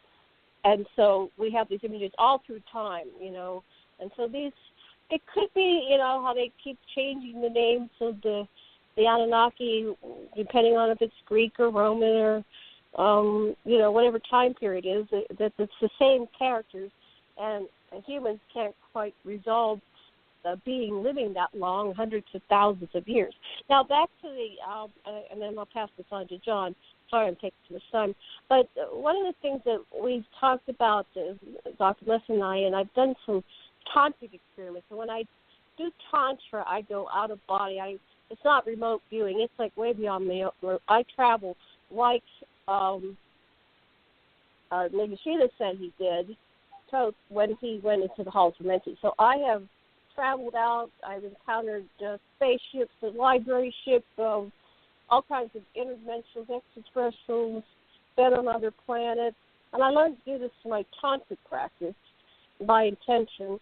And so, and I went all the way up to the source and kind of did a high five with universal consciousness and the oneness. And then you can't stay there, you're dead, but, and come back down in some parts. So what he did in Halls of Menti was he put his body in stasis, and he sent his consciousness down into physical form. And that is something that apparently we are all doing on some level. Somewhere our bodies lie in Halls of Menti, and the Dr. Michael Institute research, where they did over 40,000 regressions into the life between lives period in cultures all over different, I don't know how many hundreds of therapists who've addressing thousands of people. But what they discovered is that our abilities as a soul is that we can send threads of consciousness down into the physical 3D forms, into avatars, and we can be on many planets simultaneously. We can be in many dimensions. And people, experiencers and other people are becoming aware that, yes, I am a multi-dimensional self simultaneously existing on many levels. So theoretically, you could meet yourself. You could fall in love with yourself. You could be. So one of my conscious journeys, I got that Enki and Thoth and Nima and perhaps a few others had sent, tens of thousands of their threads of consciousness down into human avatars to cohabit with, you're not limited to one soul in the body, to awaken humanity. So we started experiencing in our therapy practice, our hypnosis practice, people coming and saying, I'm Enki, no, I'm Enki, no, I'm Enki, I'm Thoth, I'm Marduk. And so, we're not making anybody wrong. I think that what they were trying to do is awaken humanity and help us wake up. And one final thing, there's a wonderful, you can Google it, a wonderful article from a UFO magazine from 1958 where they mentioned the Anunnaki by name in 58. So that's pre-everybody. That's pre-Sitchin, right? And in that they said that we're walking among you and we're here to help you and, we're helping you wake up, become conscious, because we've tried this experience with many generations of humanity, and some of them get conscious for a while, and then something happens, and they go unconscious again. So hopefully this is the generation, we are doing these conferences, that will wake up. And they say they walk among us all the time, so don't be surprised if you've met them or sat down with them and had, lunch with them. Yeah, that's very possible. You see, I love these talks, and I love this because, like, some of the information that you're telling me now, it gives me so much more now that I've got to go dig into and research and look up. I'm so now enthralled about the Jesus possibly being Enki. This is just another opening, another door for me to put more energy into the research and studying about this, and which is what I love to do. So I really appreciate you for sharing that with me and us. Well, thank you so much. I will ask Glenn if he will take your email or call or something. I don't pass on anybody's personal information, by the way, without asking them first so I could share it. But maybe we can get Glenn to get his book out this year. Come on, Glenn. I don't know. Yeah, let's go get the book out, because I think we really need his research. It's just phenomenal. And then he, of course, like you said, the more he researches this, he becomes, I've seen him evolve and grow, become so, like, practically enlightened. It's like, oh, my goodness, Glenn. And so I think that's what we're doing. We're all waking up. Well, thank you. Back to you or anybody who wants to comment. I'm going to put myself on mute again. Thank you very much. Go ahead, John. Okay, so getting back to the Emerald Tablets, Hermes, at least according to what I've been researching, that Hermes Trismegistus is Thoth and the ibis, and then Thoth is also Enoch, who, of course, authored the Book of Enoch, which was found within the Dead Sea Scrolls, along with the Copper Scrolls, which, some of the most incredible information that was supposedly in the original Bible before the Pseudepigrapha, the Apocryphy text, the Council of Nicaea, before they really just gutted the most important information of the Bible, now since omitted in our current King James version of the Bible, which there's over 50 versions of the Bible. But when you start to put all those texts back into contexts in conjunction with the other texts, it all starts to make a whole lot more sense. And I find that really fascinating in my research. But here's something that has happened to me. Janet asked you the question, Billy, about have you ever run into the Anunnaki before? And that story was pretty profound. I've heard similar stories like that, where back in 2007, Michael Lee Hill, who we brought up earlier, lifelong Anunnaki researcher who's gotten some of the best UFO footage over Lake Erie, which is where he lives, up in Ohio, of UFOs, just as clear as day. He's been on TV with some of this footage, incredible footage, that he actually spent time with the Anunnaki, hung out with them, did some ceremonies with them as well. But a couple years ago, I was at a UFO conference, and some live ETs walked into the room, and two of them had blue skin, and one of them was tall, had olive complected skin, looked like Jason Martell, who's been on Ancient Aliens quite a bit, but had these huge black eyes. And they came up and started talking to me. They started talking to me out of 150 people. They started talking to me, and I have my phone in my hand. I'm about to start taking a bunch of pictures. And the one who looked like Jason Martell, he walks around to the front of my table and deliberately pulling my attention from the two blue beings. And he looks at me with these big, black, dispassionate eyes. He had no white in his eyes whatsoever. They were just two big, black, curiously huge eyes with huge eye orbits. And I look in his eyes, and he looks in mine, and I immediately realize I'm not looking at a human being right now. And he looks at me, and he goes, he could have said anything, but he goes, the Anunnaki, the Anunnaki, the Anunnaki, the Anunnaki. He did that probably 7 times. And me and everybody else was frozen in a state of paralysis, and we were all about to start reeling off photos on our phones.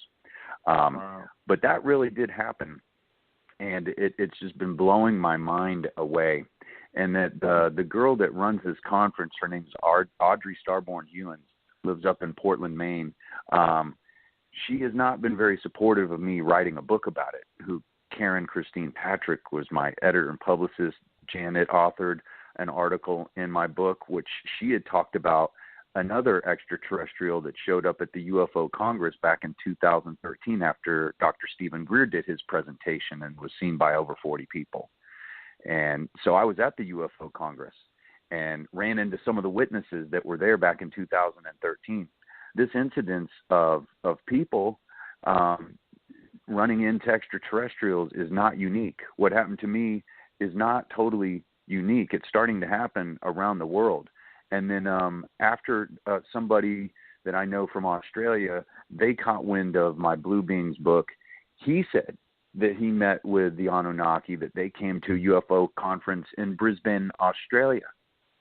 So I thought that was incredibly interesting also. But if you go back to all the biblical texts, and not just biblical texts, but religious texts, across all cultures, across the world, they all talk about a return of the gods.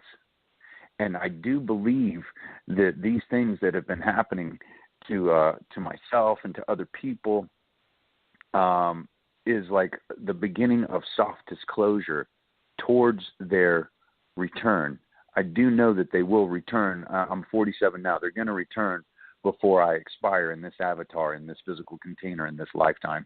But I was looking at your website, and you got a bunch of really cool little blurbs with some artwork and even some videos. But one of them that you authored, Religions Worship Aliens, or at least believe in aliens.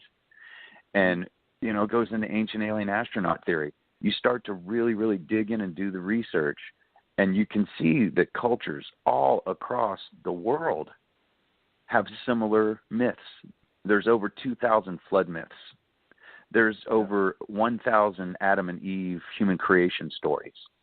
And these just seem to mirror each other, text after. But there's different heroes with different names and different iconography and different this and different that. But in the end, it's all too similar to be that much different, although it is in different languages, like you said, Billy. So I found that very incredibly interesting. And then back in the day, all of these megalithic structures were made out of stones from the earth and also mirror star constellations.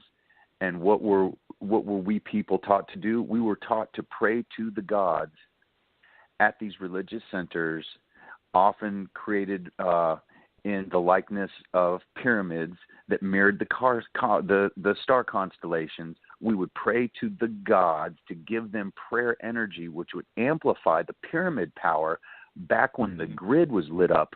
Perhaps, and it's debatable, maybe 10,500 BC, something like that. It seems like the pyramid Earth grid was lit up after the last ice age, whenever that actually fell in time, and back when the Earth grid actually worked. And it goes back to the wristwatches that the Anunnaki in almost every depiction of the Anunnaki, you see them wearing some kind of wristwatch, which to me is some form of technology. It's almost like, I think it's almost like a metaphysical communication internet, if you will. But, you know, they all wore the same thing. And then, you know, maybe a few generations removed, the Egyptians would wear the gold bracelets, which I think had a similar function, something to that effect. So why don't you tell us what your thoughts are on the pyramid power centers and the actual free-flowing Earth energy that was captured by the pyramid grids? Oh yeah, definitely, man. By the way, first off, and I'm really excited about your level of understanding of all the stuff that we're talking about, man. I just requested you on Facebook. I actually had to delete somebody from my Facebook just so I can follow, you know, and get you to friend me. So really, you'll have a friend request. That, yeah, but, yeah, it's okay, man. It's okay. I'm like, I gotta connect with this guy. I just have to connect with this guy. Oh so. Yeah, absolutely, man. I got to connect with like-minded people. You know, so. But yeah, the pyramids were definitely, you were spot on with that. Definitely power plants. That was just one of their functions. They were the pyramids are a multifunctional computer system, stone computer system, and the Great Pyramid itself has so many calculations encoded in it. Everything from the 365 days in a year, the distance from the Earth to the Sun, the distance from the Earth to the Moon, the speed of the Earth around the Sun, all that can be calculated by the measurements within the Great Pyramid. Now, the Great Pyramid, not all pyramids were power plants, but there were some that were, and the Great Pyramid is one of them. Some pyramids were not built over reservoirs. Some pyramids were healing chambers, like the great famous Bent Pyramid, which I'll talk about in a minute. But the Great Pyramid and the complex at Giza is built on top of a reservoir of water. And this reservoir of water, actually, the flow of the water underneath the Great Pyramid creates something called physiostatic electricity. And the way that the pyramid is built, that pyramidal structure itself, and the granite, the magnetized granite, actually move the ions from the lower level up to the upper level within the pyramid itself. And there's these pieces of technology that used to be inside the Great Pyramid going up the Grand Gallery. They're missing now. There's these slots that go left and right all the way up the Grand Gallery. I was blessed enough to be able to climb into the Great Pyramid and climb up the Grand Gallery into the King's Chamber May of 2014 and take some amazing photos up there and inside the Great Pyramid itself.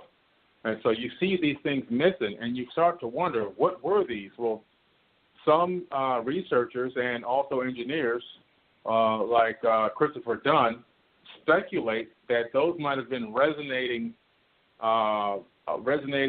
stems or devices that were embedded in those slots going up to help step up the power source as it reached into the King's Chamber.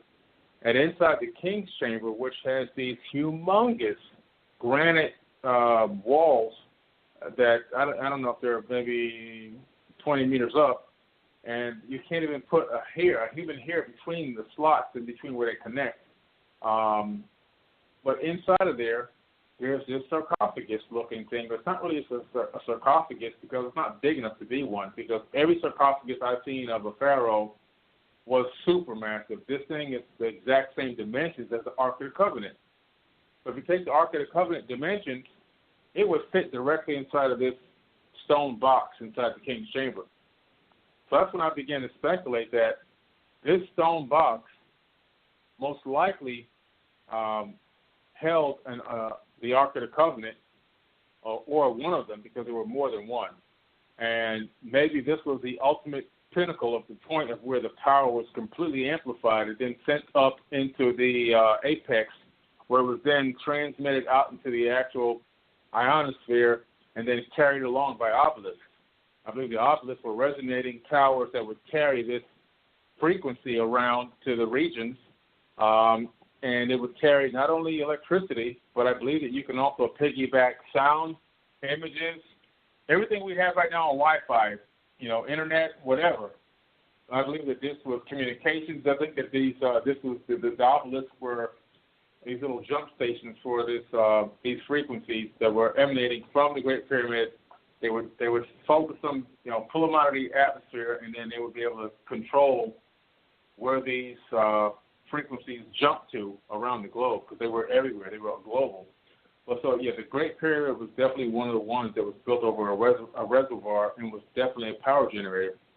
And the one in Mexico, the Pyramid of the Sun, which is also built by Thoth, is exactly 50% the height of the Great Pyramid at Giza, with the same exact base. You don't get that kind of coincidence by accident. And then it's built on top of a reservoir, and that means most likely that Pyramid of the Sun, which is the largest pyramid there, again, is most likely another power generator, or was another power generating source. So they have the ones that generate electricity, and then they also have the ones that have other functions, like the towers and the smaller pyramids around the Giza, the Teotihuacan complex on the Avenue of the Dead. When you look at them from the sky looking down, and then you take a modern-day computer circuit, it looks like a computer chip. Also, the three pyramids, the Pyramid of the Moon, the Pyramid of the Sun, and the Temple Complex are aligned with Orion, just like the pyramids in Giza are aligned with Orion. So here we go, these more, just more coincidences. But then you have the Bent Pyramid in Egypt, and you have a similar pyramid in Mexico. And the Bent Pyramid in Egypt, my Egyptologist told me it was a healing chamber, that sick people would be brought into this pyramid, and that one section had chambers filled with water, and they would hit something and create a resonating sound. And then the physician will go into an upper chamber inside the Bent Pyramid, and from that position, a complete X-ray view of this person's body with organs and all will be projected into this water chamber, and they could tell what was wrong with the person. And that pyramid, that Bent Pyramid, is nobody can go inside the Bent Pyramid. It's forbidden to go inside. Nobody can get inside of there. And the story that they've told the general population is that whoever was trying to build this pyramid made a mistake when they realized they couldn't maintain the angle, and so they came in at a slighter degree to finish the pyramid, which is actually not true. The truth is that the pyramid is a healing chamber, and that's just one of them. They've got the same type of pyramids in Mexico that are also healing chambers. So they serve many different purposes, which is amazing. But yes, the Great Pyramid overall is definitely one of the biggest power plants, and this is why I believe the Pharaoh sent the Pharaoh who let Moses go, which I think might have been Akhenaten with the people. I believe that Akhenaten or Moses went to the Great Pyramid and took the Ark of the Covenant with them. And that's the part that I think is why they chased them down to try to get it back. I don't think it was just because he had a change of heart, like the story says, and so forth and so on. I think that he realized that without the Ark of the Covenant, Egypt was going to be cast into the Dark Ages, and they had to get that thing back. It was the main source, one of the main mechanical pieces of the Great Pyramid, in my opinion, and that's why at the last minute, when they realized that, they went after them. So that's, and obviously, according to the story, they never got them. They died. But that's what I believe happened. That makes a lot of sense to me. Hey, Billy, we have probably 10, 12 minutes left, so I'm going to go to Karen, and we can go on from there. Okay. Boy, that went fast. I know it's not fair. Time flies when you're talking about all this interesting stuff. So, I would like to give the last few minutes for everybody to say a closing comment. And, Billy, I want you to start and tell me what kind of things would you want people to know about you? What websites would you point them to? Obviously, you have too many friends on Facebook, so I don't know if we want to share that, but just the email. I'm sure he'll nudge a few more in there if asked. But if you could let people know websites you'd like to have them pay attention to or anything like that, go ahead and give that and just finish, your thoughts for this round, and we'll all say another minute or so, and then we'll be out and on to yet another weekend. There's not that many to go before we're all in Mobile, Alabama. So go ahead, Billy. That's right. Well, I appreciate everybody, first of all, for having me on here and giving me an opportunity to even speak. Every time I have an opportunity to speak on these subjects and topics, I feel it's an honor and a blessing to be able to even have anybody who would entertain it. So thank you very much for first and foremost. And if you'd like to follow me or find out more about me and the things that I've researched and the information that I put out, please check me out on Instagram at Forbidden Knowledge with the number 4, Forbidden Knowledge. So that's 4, BIDDEN, knowledge. And also the same for the .com, forbiddenknowledge.com. Same on Twitter. I have a Facebook page as well. Facebook is really growing very fast. I didn't start it too long ago, and it's already looks like it might surpass Instagram. Instagram is about close to 600,000. Facebook is about 370,000 or so. I think it's going to surpass Instagram pretty soon. But we're really doing great things on there and trying to put out the best information we can.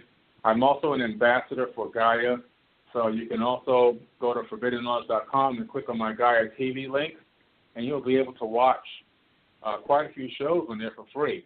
So if you want to watch some shows on Gaia, some great, well-researched, well-vetted information and content, please go to my website at forbiddenknowledge.com, click on the Gaia TV link, and you'll go to my Gaia channel, and you'll be able to watch some free videos there, okay? And if you like it, then you can proceed forward with it, but at least you can get access to quite a few free videos and see what we're all about and see what I can do. So I appreciate you guys. And, again, if you haven't already, if you really have an interest in these types of topics, I tell people you have to follow your passion. And, sometimes it's like your passion will require you to sacrifice. So if it means that you have to sacrifice to get a hotel and an airline ticket to follow your passion, try to do it. If it doesn't break your piggy bank, try to make it happen, because this is where you expand consciousness. Consciousness doesn't get expanded by just waking up and going to work and coming home. Anybody can do that. But when it gets expanded is when we make sacrifices of time, financial sacrifices, emotional sacrifices. It's not an easy process to get to the higher levels. And this is one of the sacrifices that might be on your path, which is to be able to go to MarsMoonSpace.com, register for the conference, and come out and see us in person, live, and hear what we have to say live, get more in depth and in detail with us, ask us questions, go back and forth, spend some time with us, and really see if that helps you fulfill some of the part of your journey on this planet. So, I'd like everybody to go to MarsMoonSpace.com, and if you have a real thirst quench, or want to quench your thirst, I should say, about these topics, check us out there and register for the conference. I'll be there May 6th and 7th speaking. I'll be so excited about it because it'll be my first time being able to present some of my own material there and talk about it in person. So I'm looking forward to that. Karen?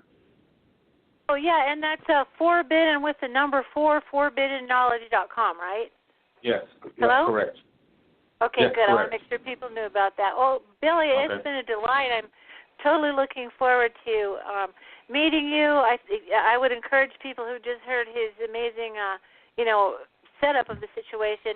But, I know when you get these kind of people in one room, the energy is really something as well. You'll have your consciousness uplifted, and your spirits uplifted, I think, too, by being around people who are excited about life and excited about the future of humanity. So I think that's great. MarsMoonSpace.com, and you can find the 6th Annual Mars Conference link on that page, and I encourage people to come. The 6th to 7th is the conference, and if you get a VIP pass, you'll be able to spend time with all of us researchers kind of shooting the breeze the next day on the 8th, which I think some of the amazing things are going to happen, synergies are going to happen as we all talk to each other, because this is a chance to share things with each other, so that'll be fun. So if you want to go ahead, Jenna, and have another minute to say something, and John, and then we'll go ahead and let everyone go to their beautiful weekend. I know it's going to be sunny here in New Mexico, so go ahead, Janet. I just want to say thank you to everybody for coming on the show today and for listening today. And I'm so excited. We're going to be getting on the plane and flying across the planet to meet whoever will show up at the Mars Moon Conference in Mobile, Alabama. I'm so excited to meet everybody. And I know it's going to be the most incredible gathering of these minds that are very diverse and are connecting the dots. So back to you, Karen.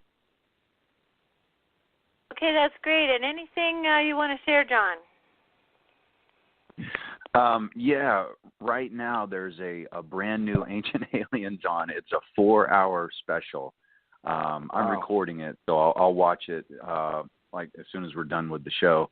But I wanted to mention concentric lifetimes. Like we live in a multi-dimensional existence. So, you know, here in the third dimension, I'm a human being in this container. What am I in the fifth? What am I in the seventh?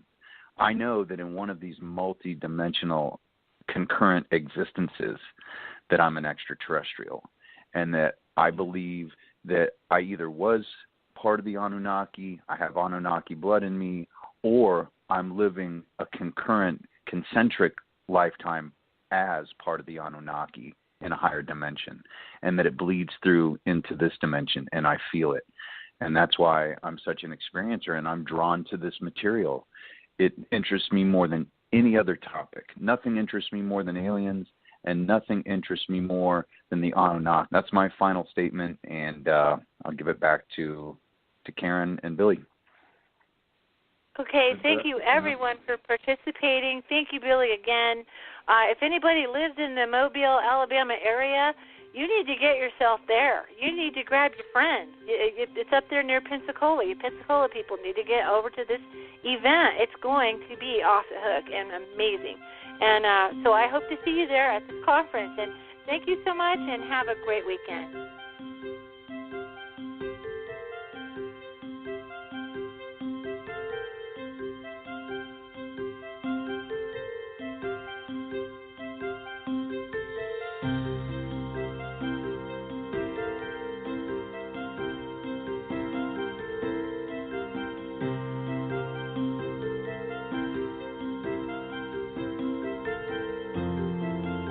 Thank you for listening to Aquarian Radio Friday nights, The Experiencer Path.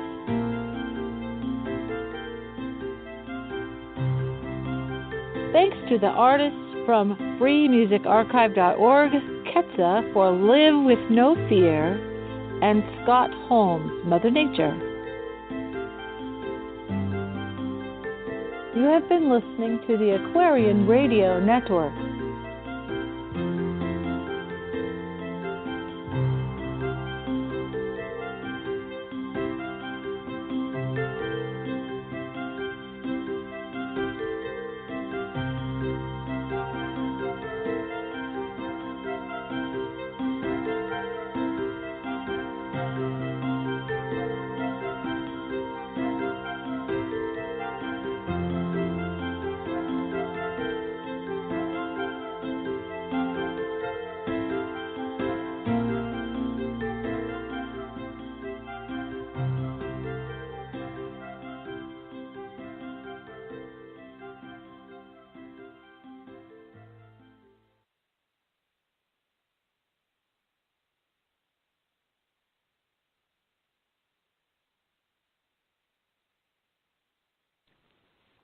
Progressive presents Get Pumped. Inspiration to help you do insurance stuff.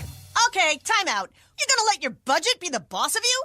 Take control with Progressive's Name Your Price tool. Tell us what you want to pay for car insurance, and we'll help you find options that fit your budget. Here's some music to get you pumped.